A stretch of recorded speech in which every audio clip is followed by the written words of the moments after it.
Olha só, Eduardo Cunha foi nesta terça-feira na Câmara defender o mandato de deputado na Comissão de Constituição e Justiça. Essa é a última etapa do processo antes da decisão do plenário. Mas outra vez, a Comissão de Constituição e Justiça adiou a decisão sobre o recurso de Cunha contra o pedido de cassação.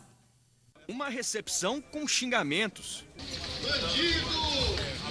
Cadeia do Cunha! Eduardo Cunha chegou antes mesmo do presidente da Comissão de Constituição e Justiça.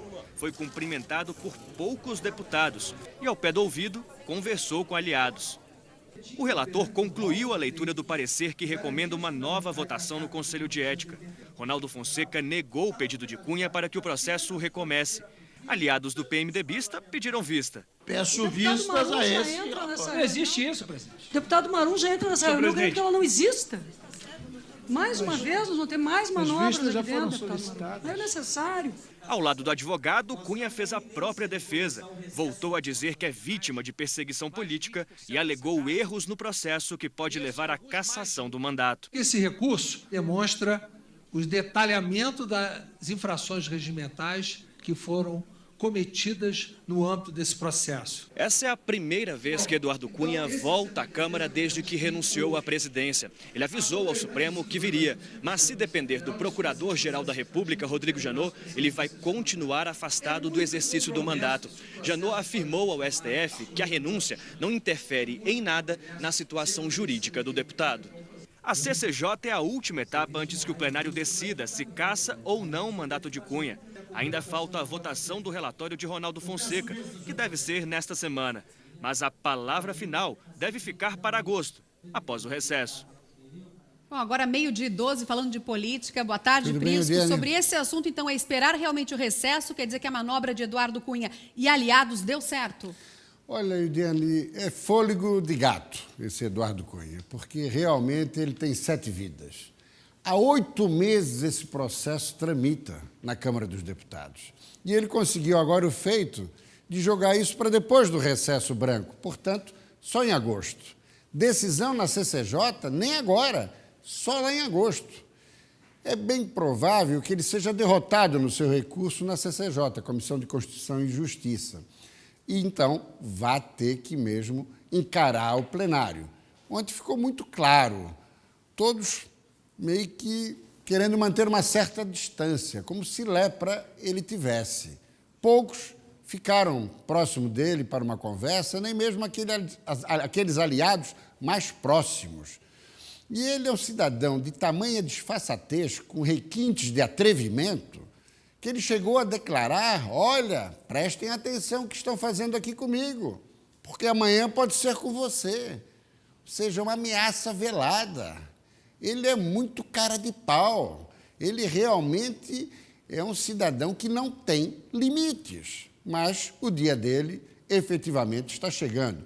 Mesmo que seja eleito hoje um presidente da Câmara alinhado a ele, que possa daí na votação aberta colocar painel eletrônico e não voto nominal no microfone, ainda assim, muitos podendo se ausentar e não marcar presença e se escondendo atrás do painel eletrônico, ao contrário do que ocorreu no impeachment de Dilma, por ele presidido na Câmara dos Deputados. Apesar de todas essas manobras, o desgaste é tamanho e a pressão da opinião pública é tal que, definitivamente, o dia dele e o Diane irá chegar.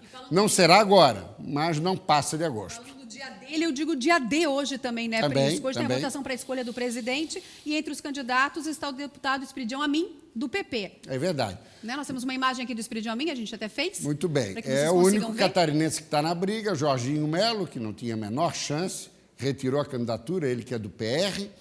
E a informação quente de agora é a seguinte: até 13h, inscrição de candidatos. Até poucos minutos atrás, eram 14 os candidatos. Evidentemente que não chegaremos à votação das 16h, que começa o processo, com os 14. Até 1 hora antes da sessão, para a escolha do novo presidente, as desistências são possíveis. Eu acredito que desses 14 vão ficar aí uma meia dúzia de 4 ou 5 no máximo. E a informação mais quente agora é que, nesse exato momento, o Espiridião Amin está reunido na liderança do PSD com Rogério Rosso, do Distrito Federal, do PSD, e com Beto Mansur, de São Paulo. E existe a possibilidade dos três fecharem um acordo. Ou seja, dos três, sai um e os outros dois apoiam. Por quê? Porque o quadro sucessório mudou completamente, com a escolha ontem de um candidato do PMDB, Marcelo Castro. Ele que foi ministro da Saúde de Dilma Rousseff e que tem tudo agora para ir para o segundo turno. Por quê? Porque se a maioria da bancada do PMDB votar nele, e o PMDB tem a maior bancada da Câmara, se o PT Trabalhadores, que tem a segunda bancada, também votar nele, além do PCdoB e outros partidos de esquerda, ele já está no segundo turno. Com tantos candidatos, 513 deputados na Câmara, quem fizer 100 votos, um pouco mais, já está no segundo turno. Então, Marcelo estará, e uma eventual chegada dele no segundo turno e, quem sabe, uma eleição dele, poderia fortalecer o retorno de Dilma Rousseff no Senado no julgamento do final do mês.